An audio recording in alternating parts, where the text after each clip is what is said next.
Unity in diversity কথাটা বোধহয় প্রথম ব্যবহার করেছিলেন অধ্যাপক রাধাকমল মুখোপাধ্যায় তাঁর ফান্ডামেন্টাল ইউনিটি অফ ইন্ডিয়া বইয়ে।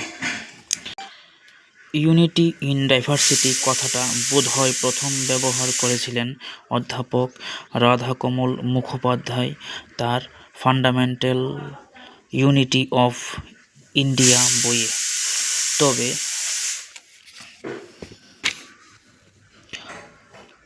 আমরা বারবার কথাটা ব্যবহার করে আসছি, এর কারণ কথাটা খুবই সত্যি।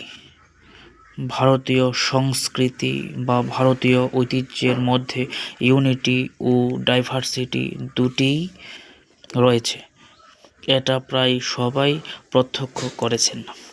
কিন্তু এর কারণ যদি জানতে হয়, অর্থাৎ কেন এই ইউনিটি এবং কেন এই ডাইভার্সিটি, তাহলে খুঁজতে হবে ভারতীয় ইতিহাসে, যে ইতিহাস মূলত আঞ্চলিক ইতিহাস।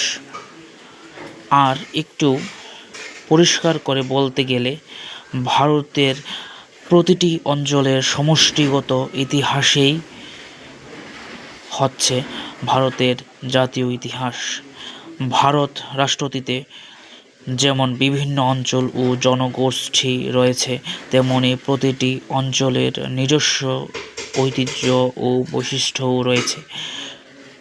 সময়ে সময়ে কিছু অঞ্চল আর্থসামাজিকভাবে স্বয়ংনির্ভর ও রাজনৈতিকভাবে খণ্ডরাজ্যে বা সার্বভৌম মর্যাদার অধিকারী ছিল। ঐতিহাসিক কারণে ওইসব অঞ্চলের নিজস্ব ব্যক্তিত্ব ও বৈশিষ্ট্য রয়েছে। অতএব ভারতবর্ষের প্রকৃত ও পূর্ণাঙ্গ ইতিহাস যদি রচনা করতে হয়, তবে গবেষণার ভিত্তি হবে আঞ্চলিক ইতিহাস।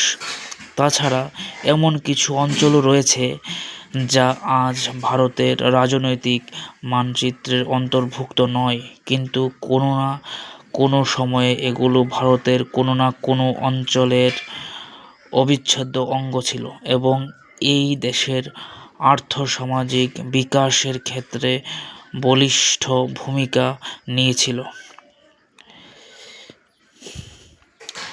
এসব অঞ্চলকে বাদ দিয়ে ভারতের ইতিহাসের প্রকৃত গতি ও প্রকৃতি কখনো পরিস্ফুট হবে না।